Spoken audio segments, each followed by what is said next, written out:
Hello, Lou Engle with Bishop Ben Gibert. It's so exciting to be at this great church here tonight, Detroit World Outreach. This is our final pre-call rally before the 11-11-11 gathering at Ford Field. It's very exciting. You know, I was spending time just going over what we're going to be doing on the day, praying, and I had an encounter with the Lord. And something like it never happened to me, so deep.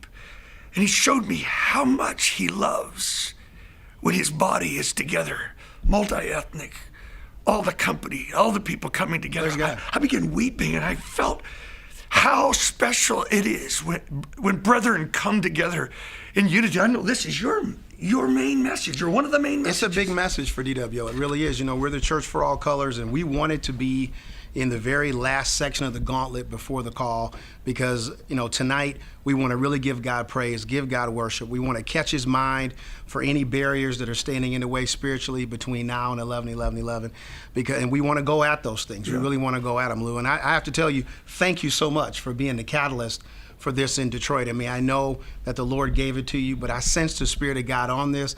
I'm hoping that everybody within 100 miles of Detroit picks up on this and at least is represented in Ford Field, because this is such a big deal for us. This is God speaking to us out of Joel chapter 2. This is God speaking to us out of the book of Isaiah. This is God telling us what it's going to take for us to get Psalms 133 active in our land, and that's what we need. We tried politics. We have tried politics. You know, we have tried federal help. You know, we have tried systems and processes. We've tried all these things, when honestly, the Bible tells us the only way it happens is not by might, not by power, but by the Spirit of the Lord and the power of the Spirit of the Lord. And that's what we're trying to engage as we get up towards 11-11-11. Today we talked, and you said that where brethren dwell together in unity, there he commands the blessing. Detroit, in many ways, is kind of, it's been a city of divisions from its history. But wouldn't it be incredible that God would release his holy experiment into the nation, in the very city where it says it's going to always be divided? God says, no, my house shall be called a house of prayer for all ethnic groups. What if God would command a blessing and the shock waves coming out of Detroit could touch the whole nation? Well, and the thing about it is, the commanded blessing is the overpowering blessing. The commanded blessing is the completely undeserved blessing. The commanded blessing is the blessing that is beyond even your current expectation. It's when God says, I'm going to do this, and I'm even going to overrule some of my own rules and simply bless you with my glory by my grace, because you've given me what Jesus prayed for in John 17. Father, I wish that they would be one as you and I are one. And whenever you see it, when you experience it, it changes your life. You would never do something as an insular, singular group again, once you realize that if we can truly get together, overcome political barriers, racial barriers, cultural barriers, and simply have a Christian culture, even if it's just for 24 hours in Ford Field as a start. If the blessing associated with that will change our paradigms about the way God operates and the things he can do in our lives. I'm convinced of that. I walked out of our meeting today, and you know, we're working through things.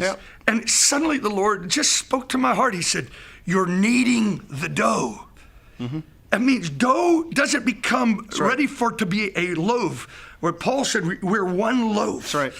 Unless it's kneaded together. And that's not just a quick meeting, but it's working through stuff. And we believe that's going to be an ongoing testimony out of Detroit. Listen, you're watching this. All over the nation, we're calling people from the north, south, east, and west, every tribe, every tongue, every gender. We're going to break down our barriers and come down to Ford Field. I believe there are times when everyone has to gather. When the trumpet blows, you gather. There are certain times when that sound goes forth. We feel that such a time as this, because the nation has hit a wall and there is no hope. So we're calling united fasting, 24 hours, 11-11-11, 6 o'clock at night to 6 o'clock the following day. We've never done that for a call, but for such a time as this, let's gather together and believe that God will give us a mighty breakthrough for Detroit and the nation. Amen.